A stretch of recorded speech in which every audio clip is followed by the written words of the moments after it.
Mga kababayan, huwag nyo nang hanapin ang mga pulis sa presinto sapagkat kami ay nasa inyo ng mga telepono.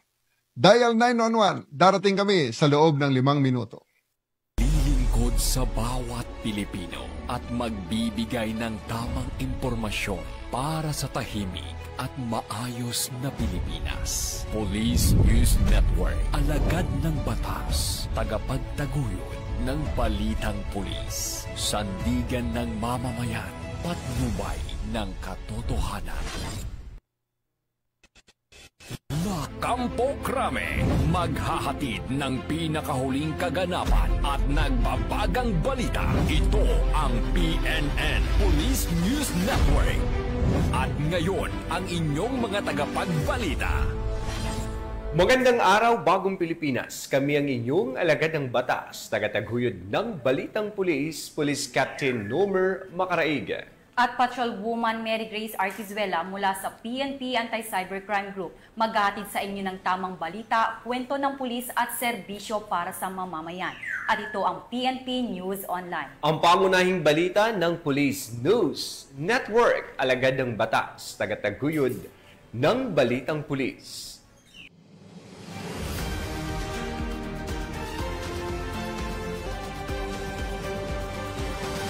Ito ang mga balitang dapat nyong abangan. Shabu na nagkakahalagang 2.7 milyon na nasamsam sa matagumpay na buy-bust operation sa Iloilo. 2 suspects sa pagmamaslang sa barangay secretary sa Cebu huli sa hot pursuit operation. At lalaking may kasong pang-aabuso timbog sa Davao de Oro.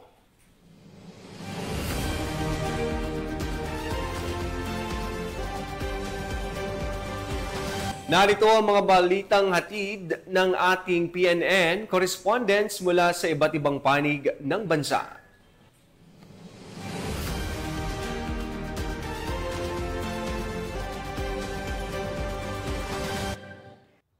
Natin ang balita mula sa bahagi ng Luzon.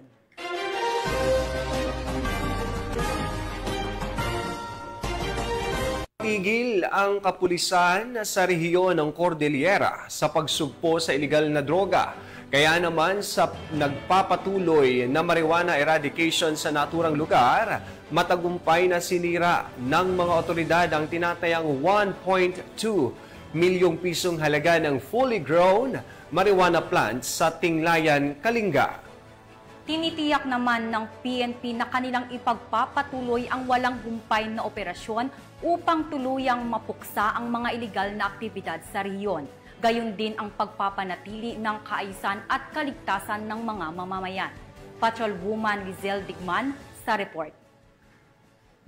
Resulta ng mas pinaigting na kampanya ng Police Regional Office Cordillera Administrative Region laban sa pagtatanim at pagbebenta ng marijuana na diskubre at sinira ang tinatayang 1,200,000 na halaga ng fully grown marijuana plants sa Tinglayan, Kalinga nito lamang ika-28 ng Hunyo taong kasalukuyan. Ang matagumpay na operasyon ay ikinasa ng 1st Kalinga Provincial Mobile Force Company, Tinglayan Municipal Police Station, Provincial Drug Enforcement Unit ng Kalinga Police Provincial Office at ng Philippine Drug Enforcement Agency, Kalinga. Ang operasyon ay nagresulta sa pagkatuklas ng isang plantasyon ng marijuana na may tinatayang lawak na 600 square meters at may nakatanim na 6,000 na piraso ng fully grown marijuana plants na nagkakahalaga ng tinatayang 1,200,000 pesos standard drug price. Bagamat walang nahuling cultivators, agad na binunot at sinunog ng mga operatiba ang lahat ng marijuana pagkatapos ng kaukulang dokumentasyon. Ang matagumpay na operasyong ito ay nagtatampok sa patuloy na pangako ng mga ahensya ng kapulisan na labanan ang mga ilegal na aktibidad ng droga sa rehiyon Cordillera.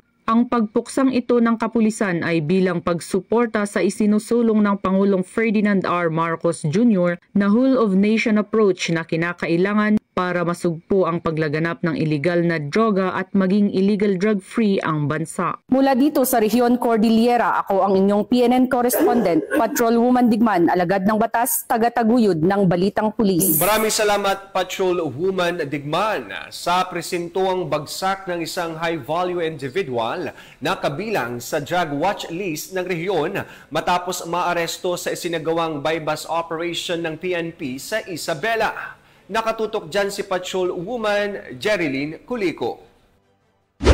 Ang isang high-value individual na nasa drug watchlist ng rehiyon matapos ang isinagawang drug bypass operation ng mga pinagsanib pwersa at pagbibigay suporta ng Police Regional Office 2 kasama ang Philippine National Police Drug Enforcement Group, Isabela Provincial Office, Isabela PPO Provincial Intelligence Unit, Provincial Drug Enforcement Unit, Provincial Intelligence Team Isabela East, Ilagan Component City Police Station at Philippine Drug Enforcement Agency Regional Office 2 kahapon, ika-30 ng Hunyo nitong taon sa Barangay Rangayan, City of Ilagan, Isabela sa pagpapaabot ng suporta ng Police Regional Office 2 sa Philippine Drug Enforcement Group Operation. Naaresto si alias JR, may asawa at residente ng Barangay Rangayan, lungsod ng Ilagan, Isabela. Sa isinagawang bypass operation, nasabat ng mga operatibang hinihinalang iligal na droga at iba't ibang paraphernalia mula sa suspek. Kasama sa mga nakumpiskang ebidensya ang dalawang heat-sealed transparent plastic sachet na naglalaman ng hinihinalang shabu o subject for sale, isang heat-sealed transparent plastic sachet na naglalaman ng hinihinalang shabu para sa possession, isang unit ng Tecno smartphone na kulay asul at isang piraso ng tissue paper na ginamit para itago ang hinihinalang shabu. Humigit kumulang 5 gramo ang nakumpiskang ebidensya ng iligal na droga na may kabuuang standard na presyo ng gamot na 34,000 piso.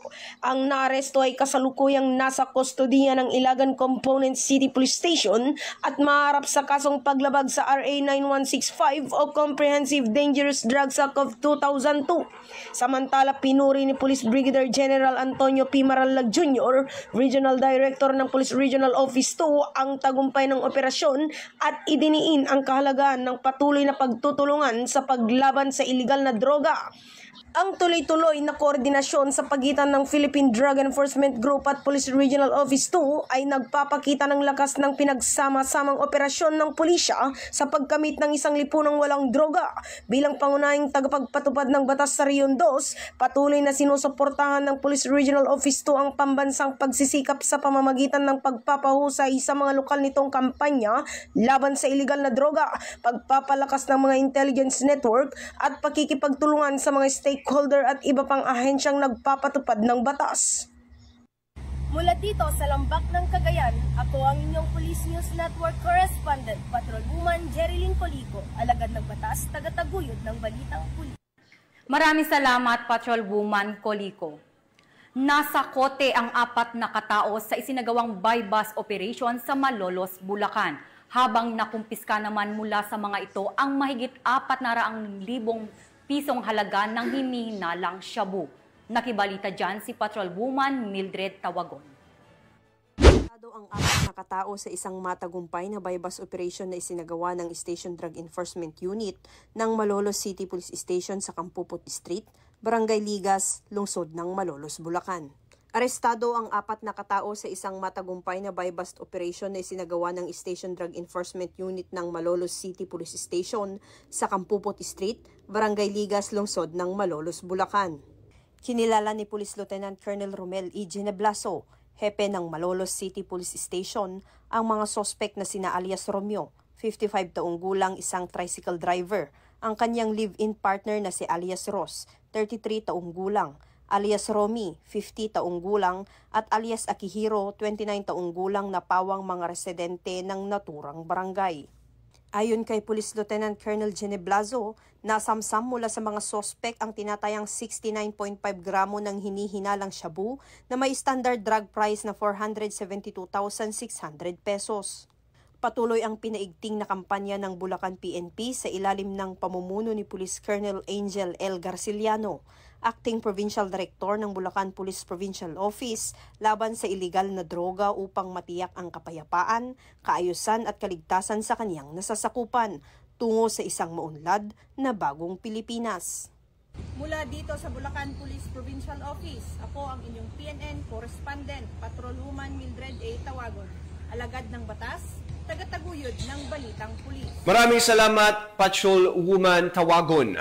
Arestado ang isang mister matapos nitong pagsasaksakin ang di umunay kalaguyo ng kanyang misis sa bayan ng Nara, Palawan. Agad namang rumisponde ang mga pulis para mahuli ang naturang sospek. Alamin ang detalye ng report mula kay Patrolwoman Christine Lorenzo. Patay ang isang lalaki matapos umanong saksakin ng mister ng babaeng kasama nito sa loob ng isang silid sa isang boarding house sa Barangay Poblasyon, Nara, Palawan, nito lamang ika-27 ng Hunyo taong kasalukuyan. Kinilala ang biktima na si Alias Vin, 27 taong gulang, isang laborer at residente ng Barangay Taricha, Nara, Palawan. Ang suspect naman ay nakilalang si Alias Mark, 34 na taong gulang, residente ng Purok 4, Barangay Estrella, Nara, Palawan. Ayon sa ulat ng Nara Municipal Police Station, nakatanggap sila ng tawag mula sa kapitan ng Barangay Poblasyon kaugnay ng insidente ng pananaksak. Agad rumisponde ang mga otoridad at natagpuan ang bangkay ng biktima na hubot-hubad, wala ng buhay at may tama ng saksak sa kaliwang bahagi ng likod. Sa inisyal na investigasyon, lumabas na naaktuhan umano ng sospek ang biktima at ang kanyang asawa habang may ginagawang masiselang aktibidad sa loob ng inumpahang silid. Dahil sa galit, sinaksak umano ng sospek ang lalaki gamit ang isang patalim na may habang 11 pulgada. Depensa naman ng asawa ng sospek, matagal na umano silang hiwalay ng kanyang mister. Naaresto agad ng mga pulis si Mark at narecover rin ang ginamit na patalim sa krimen. Sa kasalukuyan, nasa kustodiya na siya ng Nara Municipal Police Station habang inihahanda ang kasong murder laban sa kanya. Mula dito sa Calapan City, Oriental Mindoro, ako ang inyong PNN Correspondent, Patrolwoman Christine Lorenzo, alagad ng batas, tagataguyod ng balitang pulis. Maraming salamat, Patrolwoman Lorenzo. Timbog ang isang high-value drug suspect sa ikinasang buy-bust operation sa lalawigan ng Pangasinan, kung saan nasamsam ang tinatayang 400,000 pisong halaga ng hinihinalang shabu. Police Corporal Joanna Marie de los Santos sa report. 55 anyos na lalaki na kinilalang si alias Sitoy ang naaresto ng mga otoridad dakong alas 4:30 ng hapon noong Hunyo 28 taong kasalukuyan sa Purok 1, Barangay Kabidyanan, Nabunturan, Davao de Oro dahil sa kasong paglabag sa Section 10A ng Republic Act 7610 o ang Special Protection of Children Against Abuse, Exploitation and Discrimination Act. Ang pag-aresto ay sinagawa sa bisa ng warrant of arrest na inihain ng pinagsanib ng puwersa ng mga tauhan ng Nabunturan Municipal Police Station, katuwang ang mga tauhan ng Maribojoc Municipal Police Station. Ayon naman kay Police Lieutenant Colonel Edward Bijongco, Chief of Police ng Nabunturan Municipal Police Station, ang naarestong suspect ay tubong Maribojoc, Tagbilaran City, Bohol. Matapos ang pag-aresto at medikal na pagsusuri, ang akusado ay dinala sa warrant and sa PINA section ng Nabunturan Municipal Police Station para sa kaukulang dokumentasyon at legal na proseso. Ang Republic Act 7610 ay nagbibigay ng mahigpit na proteksyon sa mga bata laban sa anumang uri ng karahasan at pagsasamantala. Sa ngayon ay patuloy na tinutukan ng mga otoridad ang naturang Timbog ang isang hinihinalang tulak ng droga sa isinagawang buy-bust operation ng mga operatiba ng Philippine National Police sa Barangay Embarcadero, Mangaldan, Pangasinan, mag-aalas 2 kaninang madaling araw. Kinilala ang suspect na si Joshua, 29 anyos at residente ng Barangay Bunuan, Binloc, Dagupan City. Ayon sa pulisya, siya ay itinuturing na high-value individual at regional top priority target sa kampanya kontra iligal na droga ngayong buwan. Nakumpiska mula sa kanya ang 2 sachet ng hinihinalang shabu na tinatayang may timbang na 60 gramo at may halagang 408,000 pesos. Kabilang din sa mga na-recover ang genuine 500 bill, budol money na umaabot sa 20,000 pesos at isang Realme smartphone. Ang operasyon ay pinangunahan ng Regional Police Drug Enforcement Unit 1, katuwang ang ibang unit ng PNP, Mangaldan Police Station at PDEA Pangasinan. Sa ilalim ng pangangasiwa ni Police Colonel Emmanuel H. Reyes, Deputy Regional Director for Operations ng PRO1. Dinala ang suspect sa Mapandan Community Hospital para sa medical examination at kasalukuyang nasa kustodiya ng Mangaldan Police Station. Samantala, ang mga nakuhang ebidensya ay sasailalim sa pagsusuri ng PNP Forensic Unit sa Lingayen.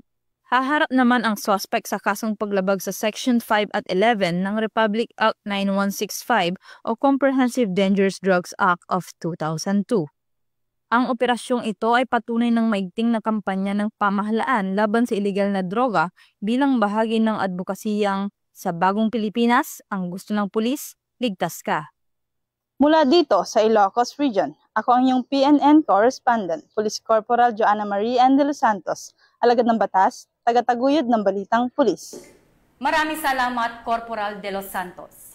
Tunghayan naman natin ang mga balita mula sa Visayas.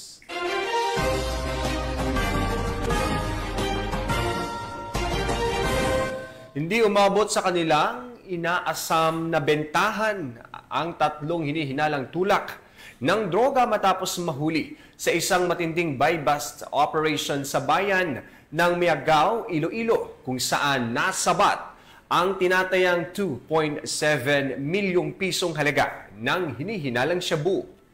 Sinisiguro naman ng pambansang pulisyan na mas paigtingin pa ang mga operasyon upang tuluyang masawata ang iligal na droga na patuloy na sumisira sa kinabukasan ng mamamayan.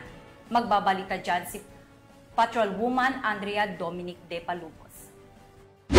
Ang 2.7 milyong halaga ng hinihinalang shabu sa isang matagumpay na anti-illegal drugs operation na isinagawa ng mga otoridad sa Barangay Guinness, Miagao, Iloilo, dakong alas 2 na madaling araw nito lamang ika-30 ng Hunyo taong kasalukuyan. Ang operasyon ay pinangunahan ng Regional Police Drug Enforcement Unit sa superbisyon ni Police Captain Glenn Suliman, team leader, kasama ang Miagao Municipal Police Station at Iloilo Police Provincial Office Provincial Drug Enforcement Unit na nagresulta sa pagkakaaresto ng tatlong high-value individual na kinilalang sina alias Negro, 47 taong gulang, at residente ng Molo, Iloilo City, alias Baho, 37 taong gulang, at alias Lin, 38 taong gulang at pawang residente ng Miagao, Iloilo. Nasamsam mula sa pag-iingat ng mga sospek ang kabuuang 410 gramong hinihilalang shabu na may standard drug price na 2,788,000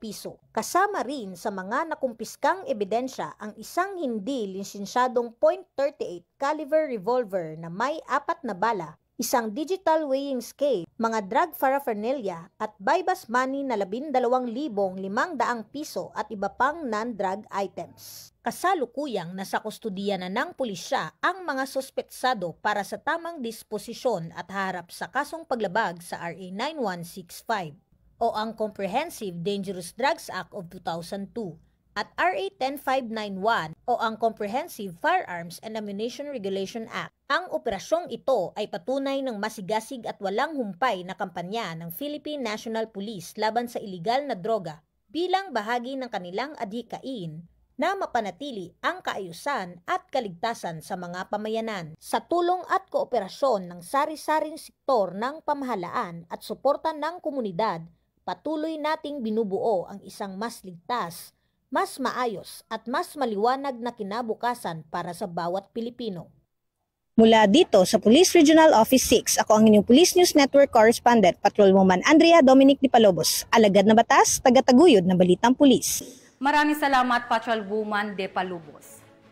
Isang construction worker ang timbog sa entrapment operation na isinagawa ng Regional Anti-Cybercrime Unit 6 sa Iloilo City dahil sa pagbabantang ipapakalat sa mga kaanak ng biktima ang kanyang mga sensitibong larawan at video.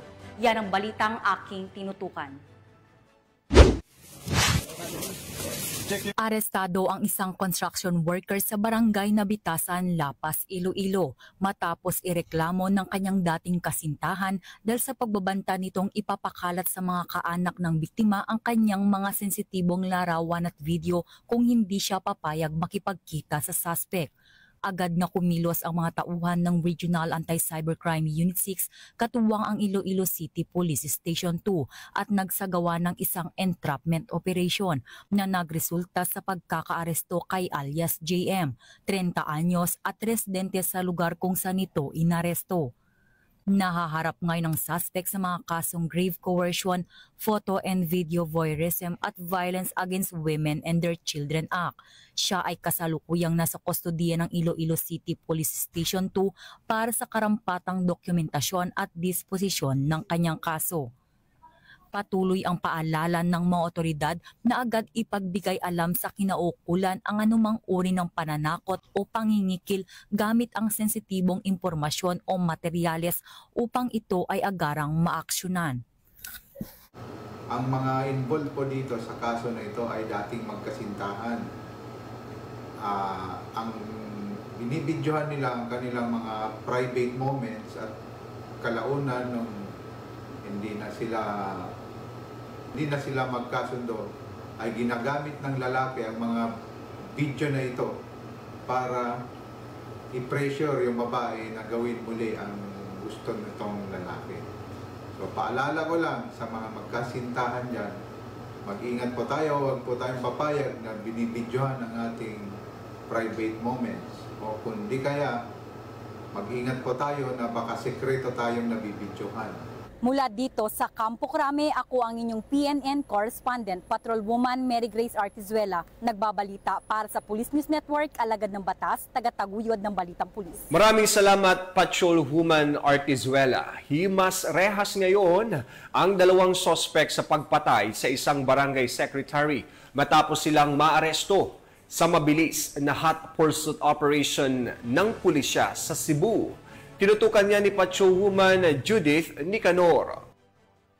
Hawak na ng kapulisan ng Dumanhog ang dalawang sospek sa pamamaril at pagpatay sa isang barangay secretary sa mismong tahanan nito sa Purok 5 Barangay Tubod, Duguan, Dumanhog, Cebu nito lamang nakaraan. Kinilala ni Police Captain Eden Rex L. Baguio, officer in charge ng Dumanhog Police Station, Cebu Police Provincial Office, ang barangay secretary na biktima na si Celsa, 62 anyos na residente na nabanggit na lugar, habang ang dalawang suspect na sina Esteban, 51 anyos at Conrad, 35 anyos na residente rin ng naturang lugar. Batay sa ulat ng pulisya, bandang alas 12:15 ng madaling araw nang pinasok at pinagbabaril ng mga sospek ang natutulog na biktima. Nagtamo ito ng sugat sa tiyan at ulo na nagresulta sa agarang pagkamatay ng biktima. Samantala, agad na nagsagawa ng hot pursuit operation ang mga otoridad na nagresulta sa pagka-aresto ng sospek sa tulong na rin ng isang saksi.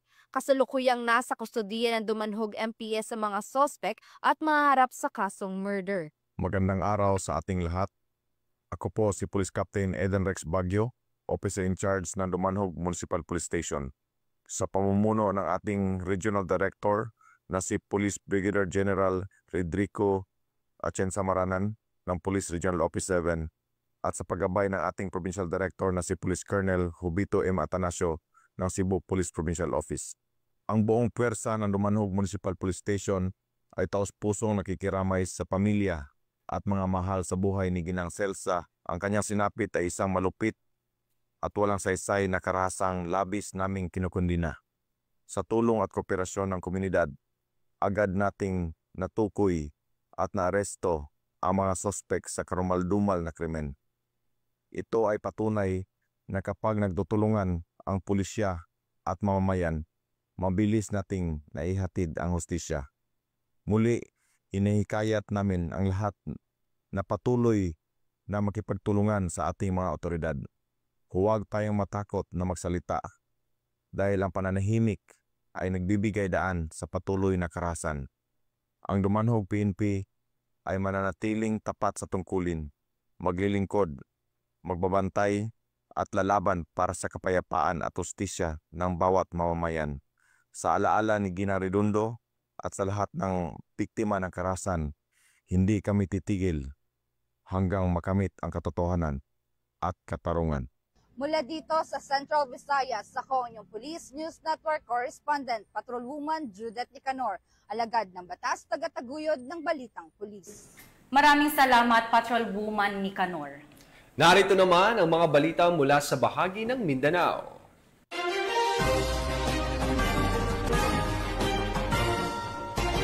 Matapos ang matagal na pagtatago, tuluyan ng nasukol ng kapulisan ng isang lalaking naharap sa kasong pang-aabuso sa bata. at sa bisa ng inihaing na warrant of arrest ng mga otoridad sa bayan ng Nabunturan, Davao de Oro. Patuloy naman ang kampanya ng Philippine National Police laban sa mga karasang nakatuon sa mga minor de edad upang iligtas sila sa kamay ng mga mapanamantala. Narito ang report ni Patrolwoman June Mary Joy Rupin. 55 anyos na lalaki na kinilalang si alias Sitoy ang naaresto ng mga otoridad dakong alas 4:30 ng hapon noong Hunyo 28 taong kasalukuyan sa Purok 1, Barangay Kabidyanan, Nabunturan, Davao de Oro dahil sa kasong paglabag sa Section 10A ng Republic Act 7610 o ang Special Protection of Children Against Abuse, Exploitation and Discrimination Act. Ang pag-aresto ay sinagawa sa bisa ng warrant of arrest na inihain ng pinagsanib ng puwersa ng mga tauhan ng Nabunturan Municipal Police Station, katuwang ang mga tauhan ng Maribojoc Municipal Police Station. Ayon naman kay Police Lieutenant Colonel Edward Bijongco, Chief of Police ng Nabunturan Municipal Police Station, ang naarestong suspect ay tubong Maribojoc, Tagbilaran City, Bohol. Matapos ang pag-aresto at medikal na pagsusuri, ang akusado ay dinala sa warrant and subpoena section ng Nabunturan Municipal Police Station para sa kaukulang dokumentasyon at legal na proseso.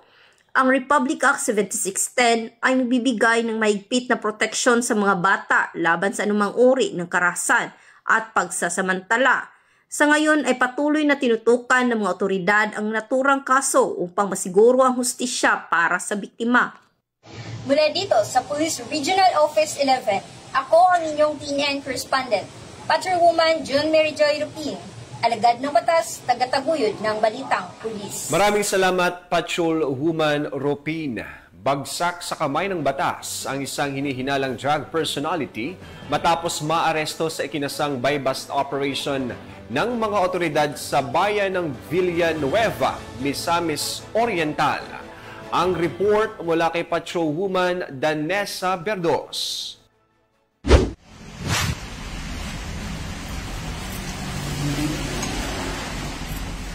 Arestado ang isang individual sa kinasang buy-bust operasyon ng mga operatiba ng Villanueva NPS sa Barangay Katipunan, Villanueva, Misamis Oriental nito lamang ika-28 ng Hunyo taong kasalukuyan. Kinilala ni Police Major Princess Bergado, OIC ng Villanueva MPS, ang suspect na si alias Tonton, lalaki 50 taong gulang at residente ng Taguluan, Misamis Oriental.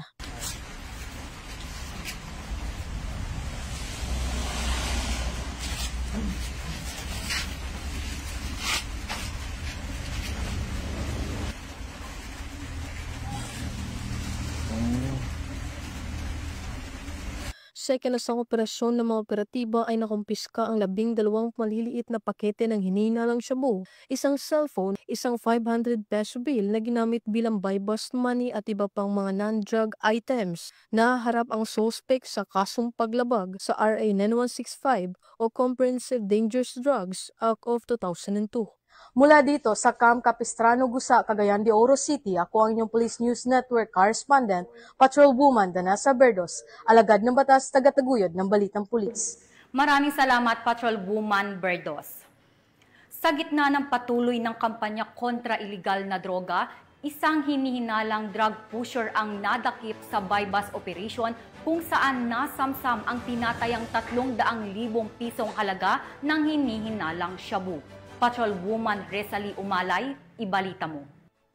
Ng mga tauhan na Regional Police Drug Enforcement Unit 12, ang isang lalaki na tulak ng iligal na droga. Kinilala ang nadakip na si alias JM, 24 anyos, tinuturing na high-value individual at residente ng Barangay Lanao, Kidapawan City. Nasakote ang suspect sa ikinasang buy-bust operation sa Purok 5A, Barangay Balindog, Kidapawan City, Cotabato. Nakumpiska kay JM ang nasa 55.1 gramo ng hinihinalang shabu na may standard drug price na 374,680 pesos. Sa kabila ng matagumpay na operasyon, tinitiyak naman ang ating kapulisan na mas lalo pang paiigtingin ang kanilang kampanya kontra iligal na droga tungo sa kaayusan, kapayapaan at kaunlaran ng komunidad dahil dito sa bagong Pilipinas ang gusto na pulis, ligtas ka.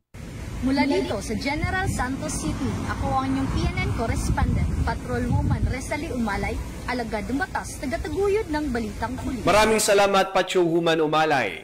At para sa ating huling balita, isang high-value drug personality ang naaresto ng mga otoridad matapos masamsam mula sa kanya ang tinatayang 680,000 pesos na halaga ng hinihinalang shabu sa isang matagumpay na buy-bust operation sa lungsod ng Cotabato. Ibabalita yan ni Patyo Woman Angela Bandarlipe.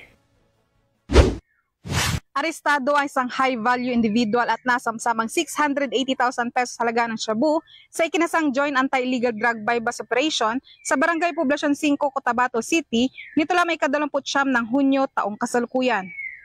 Kinilala ni Police Brigadier General Jason C. D. Guzman, Regional Director ng PRO BAR, ang naarestong suspect na si alias Pudi, 34 anyos at residente ng Purok Milan Rosary Heights 13 ng nasabing lungsod.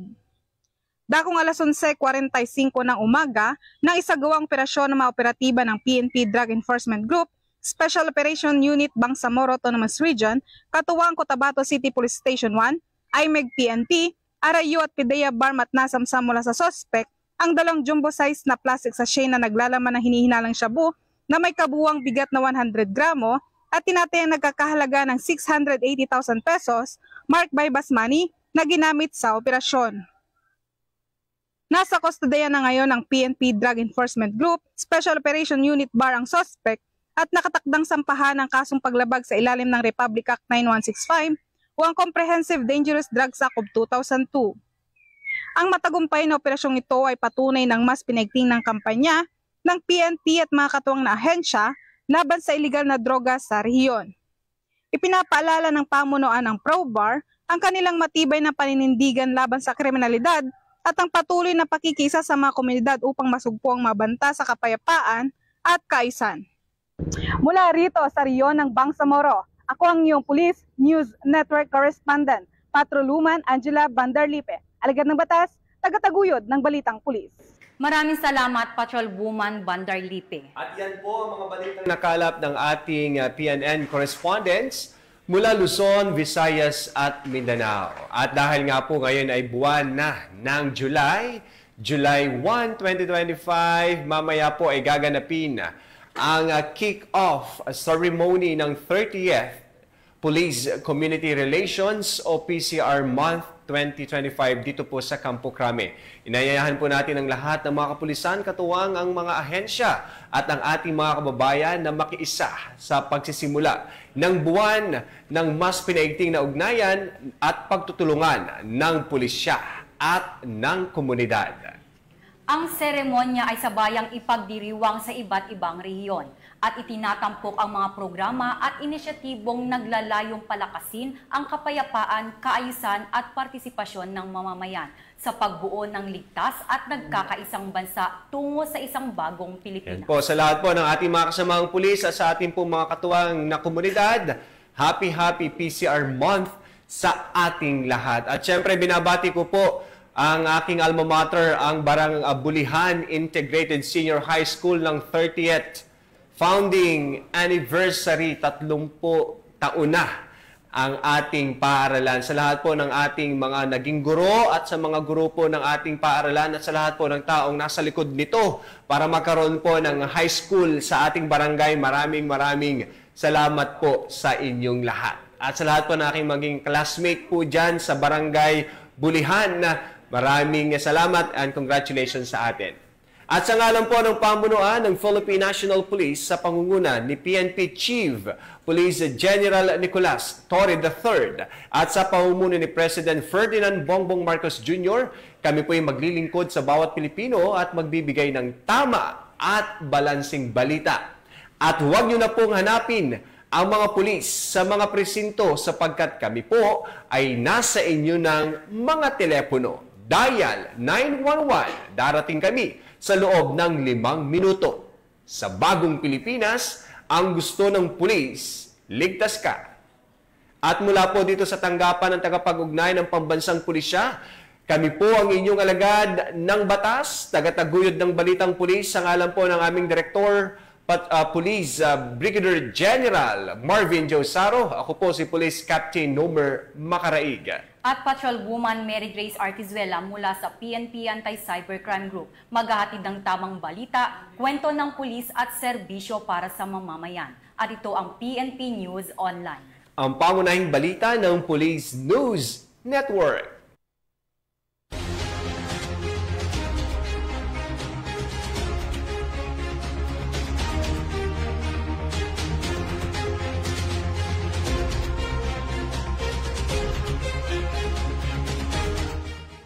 Police News Network, alagad ng batas, tagapagtaguyod ng balitang pulis.